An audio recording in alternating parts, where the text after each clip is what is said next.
قصص الانبیاء کی ایک نئی ایپیسوڈ کے ساتھ میں واصف برنی حاضر خدمت ہوں۔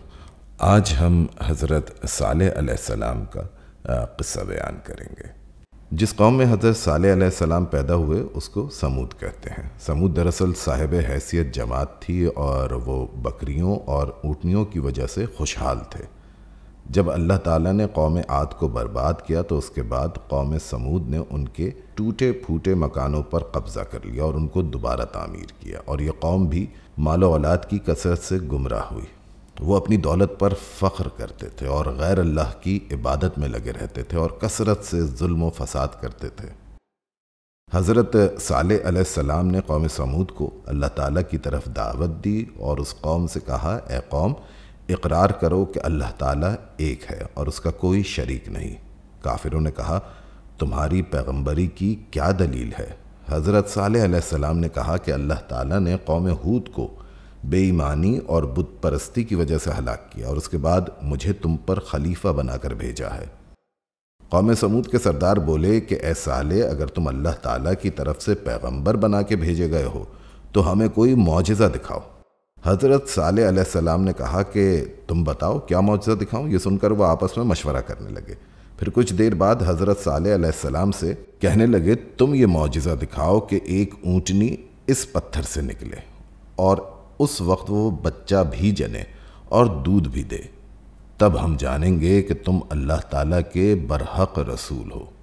یہ گفتگو ہو رہی تھی کہ حضرت جبرائیل علیہ السلام نازل ہوئے اور کہا، اے صالح علیہ السلام، تم ان سے اقرار لو اور ان سے کہو کہ اللہ تعالیٰ کے حکم کے بغیر وہ اونٹنی کو نہ ماریں اور دودھ کے سوا اس سے کچھ نہ کھائیں، کیونکہ ان پر اس کی کوئی چیز حلال نہیں ہے۔ پھر حضرت صالح علیہ السلام نے اپنی قوم سے اقرار لی اور اس اقرار کے بعد اللہ تعالیٰ کا حکم ہوا، اے صالح، تم دعا کرو اور میری قدرت کے نظارے دیکھو کہ میں نے تجھ سے 40 برس پہلے ایک اونٹنی اس پتھر کے اندر پیدا کر رکھی ہے تاکہ تیرا معجزہ ظاہر ہو اور تیری پیغمبری کی دلیل مضبوط ہو۔ پھر حضرت صالح علیہ السلام نے اللہ تعالیٰ کی بارگاہ میں دعا کی اور تمام مومنوں نے آمین کہا۔ اتنے میں ایک عجیب آواز اس پتھر سے نکلی اور ایک نہایت خوبصورت اونٹنی اس پتھر کے نیچے سے نمودار ہوئی۔ وہ اتنی حسین اور خوبصورت تھی کہ اس جیسی دوسری ساری دنیا میں نہ تھی، اور 1 گھنٹے بعد اس نے ایک بچہ دیا۔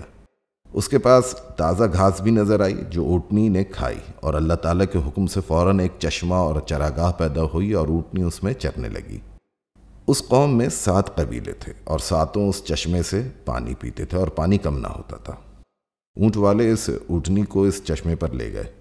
اس اونٹنی نے اس چشمے کا سارا پانی پی لیا۔ پھر اس وقت حضرت صالح علیہ السلام نے قوم سے کہا کہ تم لوگ اس کا دودھ پیو۔ بس 7 قبیلے اس سے دودھ دو کر گھڑے اور مشکیں بھر بھر کے اپنے گھر لے جاتے تھے۔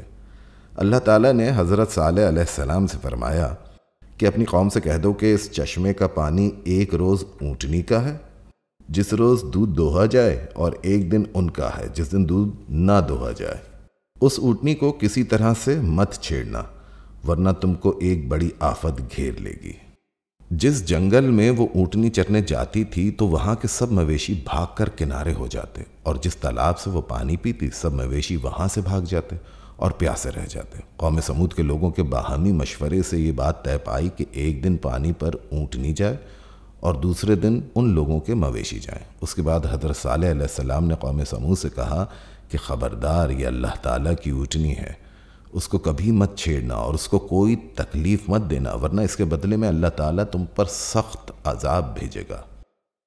وہ لوگ حضرت صالح علیہ السلام کی بات سن کر اس اونٹنی کو پیار کرنے لگے اور اسے بہت ہی حفاظت سے رکھتے۔ اس کے دودھ سے مکھن اور گھی جمع کر کے شہروں میں لے جا کر بیچتے اور اس سے نفع حاصل کرتے۔ اسی وجہ سے وہ سب لوگ مالا مال ہو گئے۔ اس طرح تقریباً 40 سال گزر گئے۔ ایک روز حضرت صالح علیہ السلام نے فرمایا، اس مہینے جس گھر میں لڑکا پیدا ہوگا اس سے ساری قوم ہلاک و تباہ ہوگی۔ اتفاق سے وہاں موجود سب لوگوں کی بیویاں حاملہ تھیں، اور اللہ تعالیٰ کی مرضی سے اس مہینے میں 10 بچے پیدا ہوئے تو 9 عورتوں نے اپنے بچوں کو مار ڈالا، اور ایک عورت نے اس وجہ سے کہ اس کے ہاں کوئی اولاد نہ تھی اپنے بچے کو نہیں مارا اور زندہ رکھا، اور اس کا نام قدار رکھا۔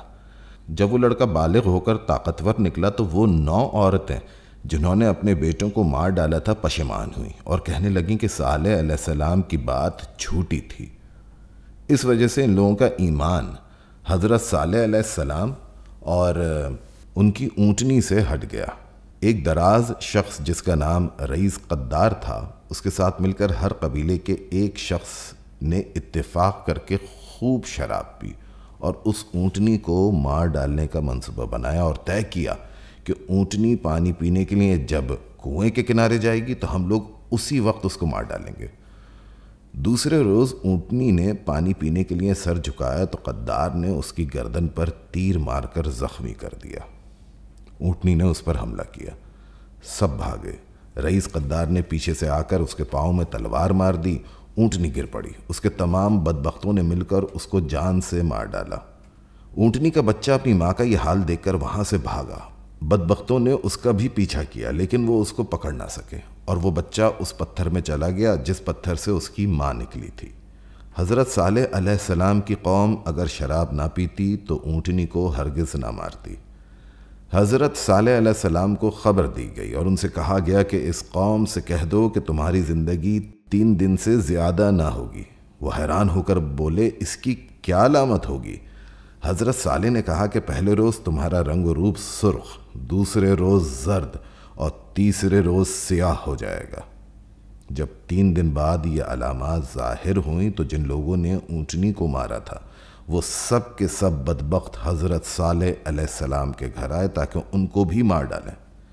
پھر اس وقت ان پر عذاب الہی نازل ہوا اور حضرت جبرائیل علیہ السلام نے آ کر ان کے گھروں کی تمام دیواریں ہلا دیں اور وہ تمام کافر اپنے اپنے مکانوں سے نکل بھاگے۔ اسی وقت حضرت جبرائیل علیہ السلام نے ایسی چیخ ماری جس سے سب کے سب مٹی میں مل گئے۔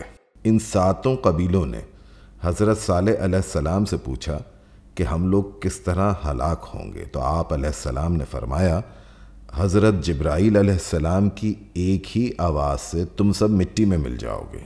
یہ سن کر اس وقت اس قوم نے ایک بڑا کنواں کھودا اور اس میں بیوی بچوں کو ڈال دیا اور ان کو کانوں میں ڈالنے کے لیے کافی مقدار میں روئی دے دی اور اس روئی سے ان کے سروں کو بھی اچھی طرح ڈھانپ دیا کہ حضرت جبرائیل علیہ السلام کی آواز ان کے کانوں تک نہ آئے تاکہ عذاب سے نجات مل جائے۔ خود بھی یہ تدبیر کر کے اس کے اندر جا رہے۔ بعد میں حضرت جبرائیل علیہ السلام کی ایک ہی آواز نے 7 قبیلوں کو ہلاک کر دیا۔ چنانچہ اللہ تعالیٰ نے فرمایا، ہم نے ان پر ایک چنگھاڑ بھیجی، پھر وہ دھنی ہوئی روئی کے گالے کی مانند ہو گئے اور ان کا کچھ بھی زمین پر نام و نشان نہ رہا۔